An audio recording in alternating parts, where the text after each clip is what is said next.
What is going on, Atlanta Falcon fans? Y'all know what it is. Your boy Antoine Smith stopping in right quick to get all my quick thoughts on comments made by Kyle Pitts. And he's coming off pretty much in pretty good season, man. It ended very well. Y'all remember that game in Tampa? He finished the season very strong. And going into this offseason, the Falcons could franchise tag him. But new coach Kevin Stefanski has come in, and Kyle Pitts, um, he has some pretty interesting comments, man. And let's listen to him right quick. And shout out to my boy Miles Garrett, a big supporter of the show, man. And I had him on numerous times, and he always brings the news. And this is what Kyle Pitts had to say about Kevin Stefanski and wanting to play for him.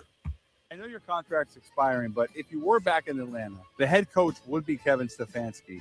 And he's had a ton of success with tight ends, including David Njoku and Harold Fannin Jr. What are your thoughts on that and the potential to play for someone like that loves to maximize the tight end? That'd be dope in general as a room and as just like a morale as an offensive piece of tight end being one of the focal points in it. Not saying there wasn't before, but it being like a higher, more enhanced role. So that would be the cool part, and to see what he's done in the past is great. And talking to David is nothing but great things to say, and I think that'd be pretty cool. I haven't ever really been in like this part of my life, but you gotta let the chips fall where they fall. That's what I'm talking about, man. I know your contract, and that's a good thing, man. That he has that kind of confidence in Kevin Stefanski, knowing that he's going to take over as the coach. And one name that they did not throw in there was Kyle Rudolph. When he was with the Minnesota Vikings, Kevin Stefanski was there as well. And you think about, Kevin Stefanski, you're working with a lot of quarterbacks over his time in the last 20 years that as he talked about in the press conference. When you are coaching and you get used to a particular position, it becomes a strength of yours, a superpower. And even though we don't have a clear-cut quarterback going into 2026 in Atlanta, I think Kirk Cousins could come back because he played up under Stefanski in Minnesota. You can look at other guys such as Mac Jones, who Tommy Reese coached at Alabama. Also Mike Penix, he factors into this like I've been telling y'all. Mike Penix is maybe the biggest factor why Kevin Stefanski got hired. Because if you think about it, Matt Ryan is a quarterback, and Matt Ryan knows how important it is to have a quarterback in place and a quarterback and a leader to lead your team. So when you look at the tight end position, as they talked about, David Njoku is one of those guys.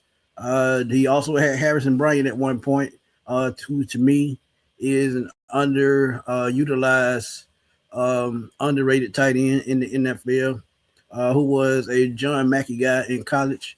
You look at Harold Fannin, who they took last year out of Bowling Green, who a lot of people had listed as a first-round talent, but since the tight end position is really not coveted like that, like it used to be, and people and teams wait to the later rounds to go get their tight end, Harold Fannin came in and set a team record for reception for tight ends.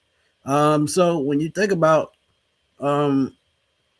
just what Stefanski and what Tommy Reese is a tight ends coach in Cleveland last year before taking over as offensive coordinator. So, I mean, it goes hand in hand. One guy's the quarterback guy, one guy's the tight end guy. And I just think, to be honest with y'all, Kyle Pitts, if they sign him to a long-term deal, I would not be mad. Even if they sign him to a franchise tag for 1 year, which I think they'll have to find a way to get a deal done, because whatever you give them on the franchise tag, they're just straight off the top. No signing bonus, no taking nothing off the top. It's all guaranteed. So it would be, if they sign him for 15, 16 million franchise tag, guess what? That whole 16 million going to be due. And that's a lot of money off the books, knowing that you don't have a lot of cap space. But we can also see Kyle Pitts go to another team because, as I said, there are teams with more open cap space, need a Kyle Pitts.